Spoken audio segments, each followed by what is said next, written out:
They're very, very sensible and very nice. Actually, because they've just grown out of childhood. So all that childhood still lingers onto them.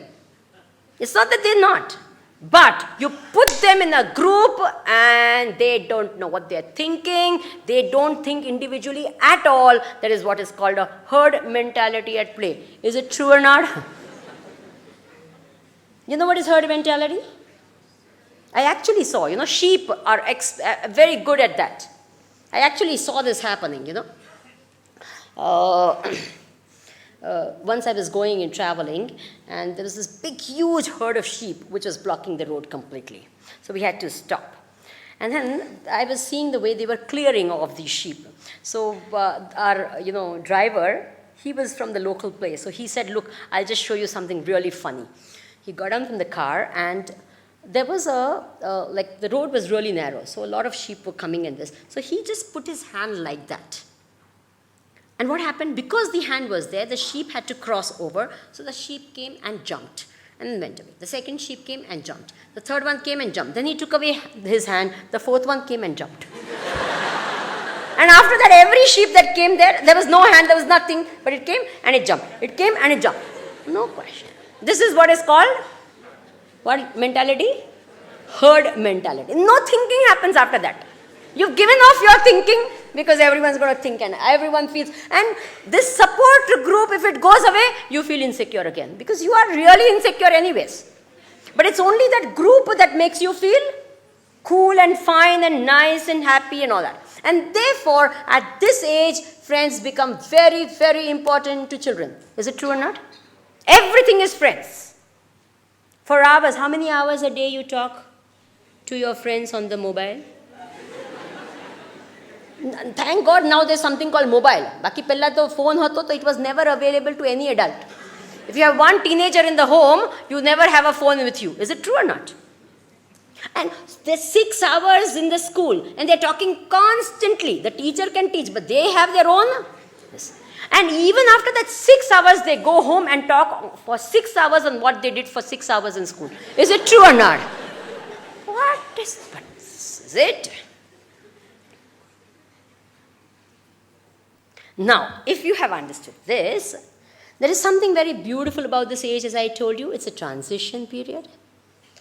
And they are going to do these things. If we can only understand, even if the teenagers understood what is happening within them, then they themselves will be able to be more critical and not have this herd mentality. They will be able to think independently. They'll be able to understand authority. They'll be able to question everything and accept and chart out their life. Sometimes this herd mentality, when they grow into the young age, goes automatically. Sometimes it doesn't go and they can't do independent thinking forever in their life. So one has to be very, very careful and well guided to understand how we are being guided in life. Now, we come to this and the other thing that happens in this age, because you're questioning, again, you love to experiment. You love to experiment with everything and anything, and especially that which is prohibited. If you say no, the teenager wants to do. So when you're a child, you have a lot of want power. I want this. So mommy says, okay. I want this. Okay. And when you're a teenager, you have a lot of want power. Want power means, mommy says, do this, I won't. Do that, I won't. And you want to experiment. You want to experiment with a lot of things. And what happens? Experimentation is extremely good. But when it comes to experimenting with things which are dangerous, what happens? We don't have that maturity at a point of time and we're experimenting. And sometimes we spoil our lives forever. Is it true or not? Have you seen people doing that? Have you seen them falling? And if you remember, I think I was talking to not the school, but the Oswald school. I was talking at that time, all of us, as I was telling, I think I need to repeat this, even for the sake of the parents and the kids who've come here, that all of us, with no exception, have high values. And unfortunately, and it is without exception, including the speaker, all of us, our behavior is not as high as our values. Is it a fact or not? Our values are very high and our behavior is a little less than our values. Sometimes much more, sometimes a little less. But there is this gap always. And because of this gap, even though outside we may appear whatever we are, but inside we know what we are, isn't it? To others we act smart, but inside we know what we are. And this gap creates sometimes a loss. Like our self-image is not very good, or we condemn ourselves, or sometimes we feel very guilty also because we are not as good as we want to be. This is what I want to be, and this is what I actually am. Now this gap in us will create problems. So now if you want to eliminate this gap, what do? Either you bring down your what? Ideals, or you bring up your what? Behavior. Which is easy? Come on.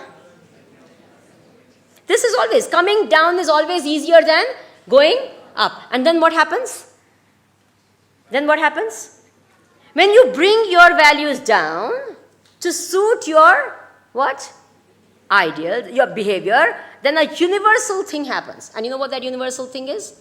Immediately your what? Behavior goes down further. Now again there is a gap. You have a choice.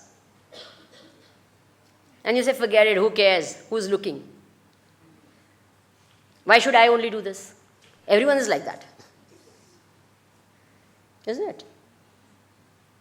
It's easy to be like this than to be like this. Now, when you bring this down and it goes down, and then slowly and slowly our behavior deteriorates to that extent that it's unbelievable that there are some people in this world who do such things where you say, my God, how can a person act so bad? Did that person become like that in one day, or was it gradual? Bolo. It always is gradual. Slowly and slowly our behavior deteriorates. This is a very, very important thing that I'm talking about. On the other hand, if you say, no, I will not allow my behavior to go down, I will see that it matches my ideals. Again, a universal thing happens. Your ideals go higher, and now again there is a gap. Either you choose this or you choose this. Supposing you say that I will again strive, this is what happens, and it keeps going high, and there is no limit to how high you can go in life. Will you all remember that? But normally what is done? This or this? Bolo. Why? Because coming down is always easier than going up. So therefore, it is so important to know at this age. And now, who is responsible for this? Who chooses this? The government?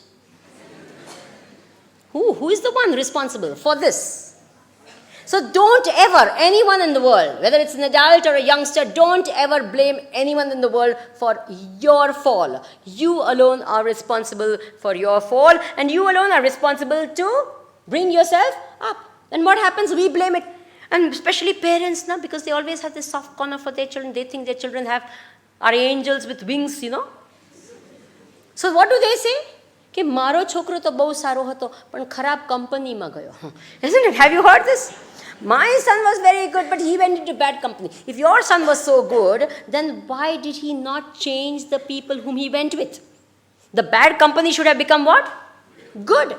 That did not happen. Why did your son this? Because there's something in us which already always reacts with what? The other people around us. The bad in us flourishes with the company of the other bad people. The good in us flourishes with the others who are good around us. Have you all understood this? This is a very, very important thing that happens. It's so easy at this age to come down. Even though your conscience, and the first time you do something wrong, your conscience pricks you like anything. You feel terribly guilty. The second time it becomes easier, third time more easy, fourth time very easy, by the fifth time it's a habit. Have you all understood that? Very, very important. We don't understand. This is for every, it applies for any age and every age. This is what happens. First time you do that and you feel horrible. You said, why did I do this? I shouldn't have done it. What if someone comes to know? Mommy, daddy, but should never come to know. And then what happens? The second time, and the fifth time, and the sixth time, you go in front of your mommy and daddy and say, I'm going to do it, whatever you say. You understand? So therefore, it's all in your hands. Uddared atmanatmanam na atmanam avasadayet. Atmaiva hyatmano bandhuhu atmaiva ripuratmanaha. Your own mind is your best friend, and your own mind can be your worst enemy. And therefore, what we need to do is take care of our minds. Now, if you've understood this, we go to the next very, very important stage, and that is called Yuva Avastha or youth. Starts from, let's say, 16, 17 till 28, maximum 30.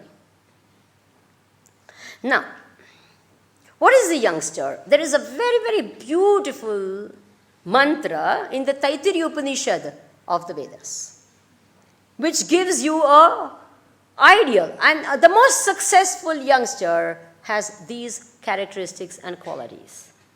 It goes, Yuva syat sadhu yuva dhyayakah asishto dridishto balishtaha tasyesha prithvi vittasya purna syat sa eko manusha anandaha. This is the verse.